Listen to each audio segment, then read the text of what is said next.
'T was early morning in a quiet countryside village. The sun had just begun to rise, painting the fields in shades of gold and green.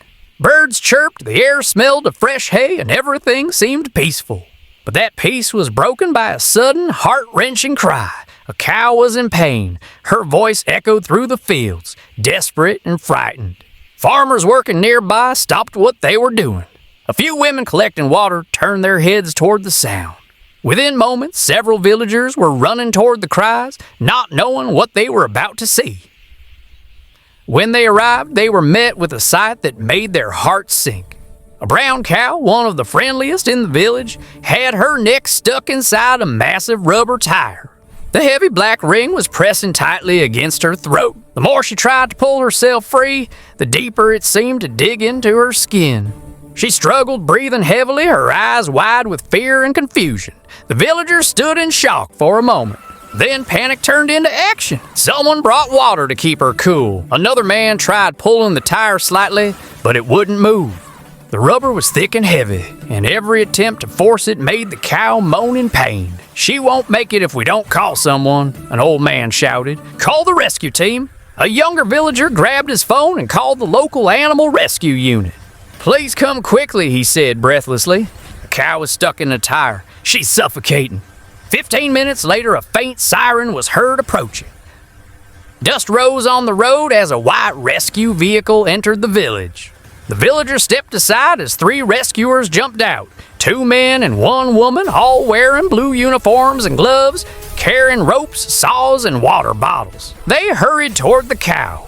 The leader, a man named Irfan, knelt beside her. "Easy, girl.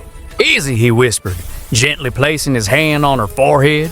The cow's breathing was fast, but she seemed to calm slightly at his voice. The team quickly examined the situation. The tire was an industrial one, thick, heavy, and old. It must have been discarded long ago near the village junkyard. Somehow, the cow had pushed her head through it, and now the rough inner edge had locked around her neck.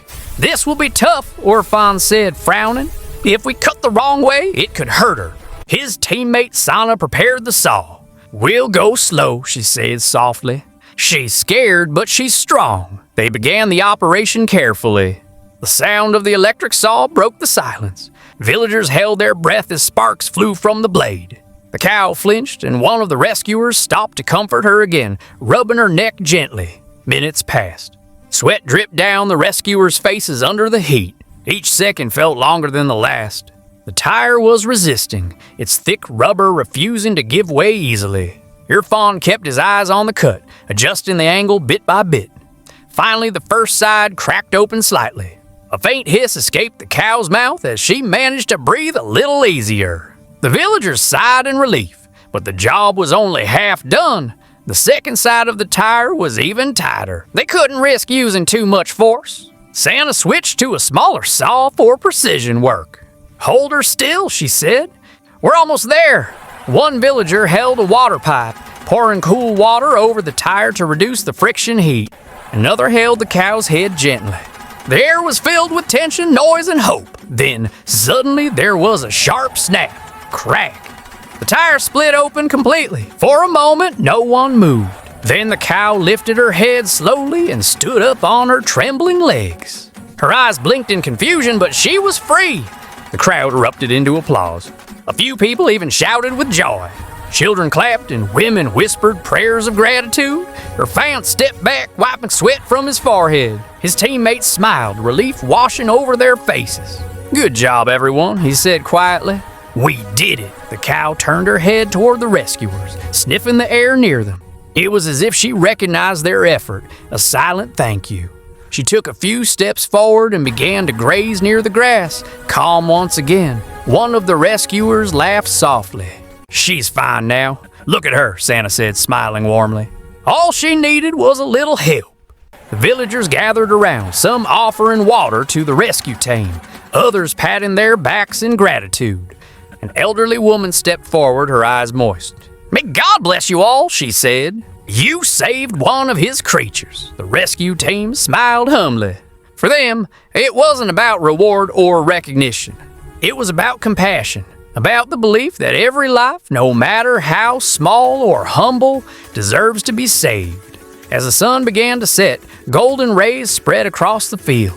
The cow, now fully calm, walked toward the open meadow. Her brown coat shimmered in the sunlight. The villagers watched in silence, a rare moment of peace and gratitude filling their hearts. Her fawn looked at his team. "You know," he said softly, "people often forget that kindness isn't complicated. You just have to care." Sana nodded. "Yes," she said. "The world doesn't need more heroes, just more humans who feel."